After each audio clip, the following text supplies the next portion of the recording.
আমি দাঁড়িয়ে দাঁড়িয়ে আজ বোর হচ্ছিলাম, তাই ভাবছিলাম আজ কী করা যাক। হঠাৎ মনে পড়লো চাউমিন খাওয়া যাক। তাই আমি দেখো বলতে বলতে এখানে কড়াইয়ে জলও বসিয়ে দিয়েছি। কড়াইয়ের জলটা গরম হোক আর তোমরা চট করে পুরো মিনি ব্লগটা দেখতে থাকো। দেখো কড়াইয়ে জল বসানো হয়ে গেছে।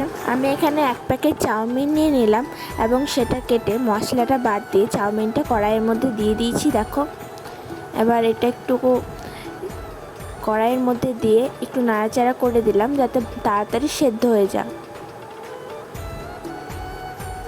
অনেকক্ষণ ধরে নাড়াচাড়া করার পর এবার আমার চাউমিনটা সেদ্ধ হয়ে গেল। কড়াইয়ের মধ্যে তেল দিয়ে দিলাম। এখানে আমার কাছে যা যা সবজি ছিল বাড়িতে সেই সব সবজি অ্যাড করে দিলাম। তোমরা চাইলে আরও নতুন কিছু সবজিগুলো দেওয়া হয়ে গেছে। এবার আমি কড়াইয়ে ভালোভাবে নাড়াচাড়া করে নেব।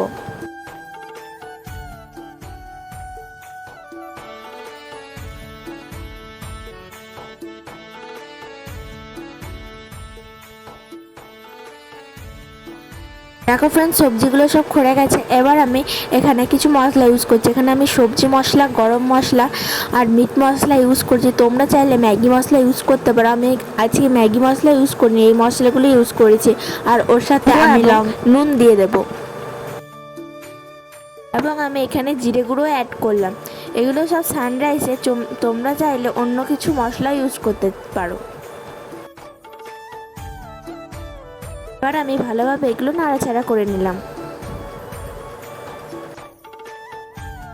আর আমি এটার মধ্যে একটা ডিম ইউজ করে নিচ্ছি। তোমরা চাইলে ডিম দিতেও পারো আবার নাও দিতে পারো। ডিম দিলে খেতে আরও বেশি ভালো লাগবে।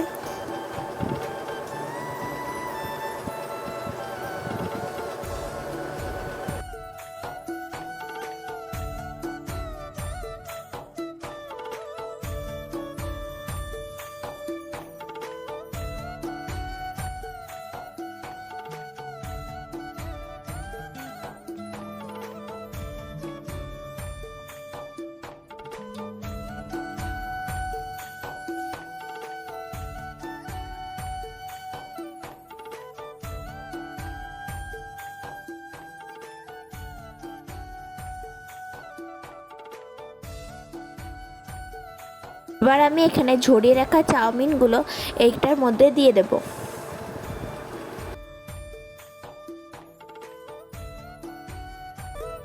আমি এখানে চাউমিনগুলো দিয়ে ভালোভাবে নাড়াচাড়া করে নিচ্ছি।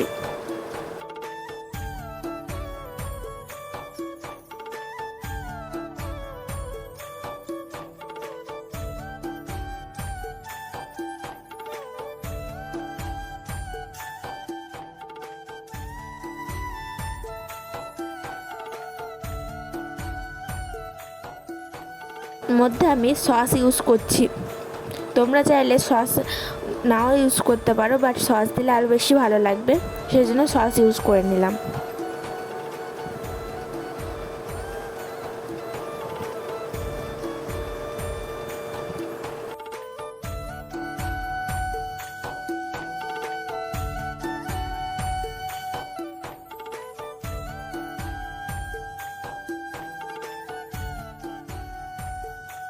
এখানে আমার চাউমিন রেডি হয়ে গেছে। তোমাদেরকে একটা প্লেটে করে নিয়ে দেখাচ্ছি। দেখো কেমন লাগছে তোমরা অবশ্যই জানিও। এখানে আমি আরেকটু ওপরে সস নিয়ে নিলাম।